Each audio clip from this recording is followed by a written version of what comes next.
زنګ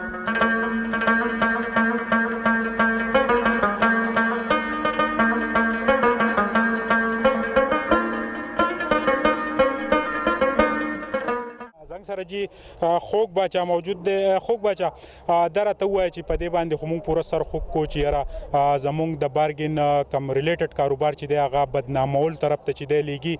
ما اورېدلی دی چې د پوره پنجاب نه د نورو صوبو نه خلک راځي او د سوات په بارګینیانو اعتبار کوي او دلته ډېر په صفا ماحول کې ګاډي الي. دا الزام ولې لګوي؟ دا کاروبار ولې بدناموي؟ اعوذ بالله من الشیطان الرجیم. سهیل باچا دا کم څه چې کېږي دا ستاسو او د دې ټول قوم نه پټ نه دي. دا صرف یو منظم سازش تحت د کاروبار بدنامول غواړي. آیا چې یاره دوباره بیا هغسې حالات جوړول غواړي کوم چې دا څو کاله مخکې په دې سوات باندې تېر شو؟ ځکه چې تا وایي اوس تپوس ترې وکړو چې یاره څومره خلک اکبر علي خان 50% وي، خو زه به تا ته ووایم چې کم از کم 60% خلک د دې کاروبار سره وابسته دي. آیا په یو بارګین کې کم از کم څومره کاروبار کېږي، څومره خلک د هغې سره خپل لین دین چلی؟ ډېره د افسوس خبره ده. صرف دا کاروبار ختمول غواړي. زه خو یو سوال کوم چې که چېرې دا کاروبار ختمول غواړي نو بیا دې پاکه خبره وکړي. دنیا کاروبارونه دي، موږ به بل څه کاروبار شروع کړو. خو یو خبره زما کومه چې په زړه د هغه دا ده، کوم حالات چې اوس راغلي دي دا بارګین مالک ته نه دي راغلي، دا عوام ته راغلي دي. او زموږ د دې عوامو یو نمایندګان ای دې اوس راغلي دي په وجود کې. هغوی دا واز کوي چې موږ د قوم خادمان یو.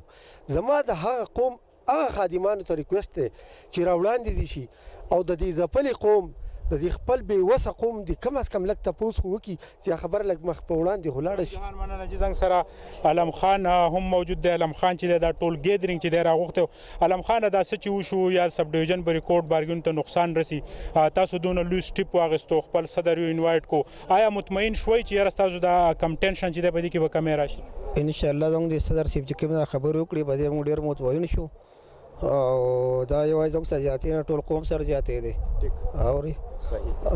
علم خان زنګ سره موجود و. نوید خان، بارګینونو ته دومره لوی زیان او د دې سره ریلیټډ کم کاروبار چې دی هغه خو دا وخت په مکمله توګه ټپ ته ولې چې پکړ دکړ سټارټ دی هغه ګاډي د کومو ته چې نمبرې میلاو شوي خلکو په ډوډۍ وکړې مبارکۍ په واغستې نن د هغې دا حل دی. څه وایې؟ بسم الله الرحمن الرحیم.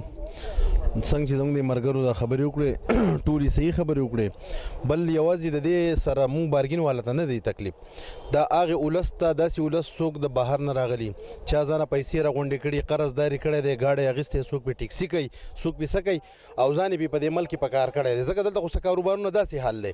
نن هغه ګاډي راځي، دا ګاډي چې دی حکومت مونږ له پاس کړي دي، دې حکومت مونږ له دې ګاډو له نمبر راکړي، مونږ خپل کور نه دي رخ کړي.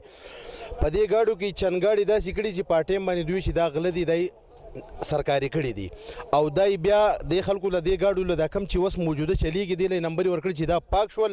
آیا که پتا سو کسٹم راغی نو دا بالکل د سیم نه پاک شول، دا په کمپیوټر کې موږ وکتل دا د غلا او د هر څه نه هر قسم شي نه پاک دی.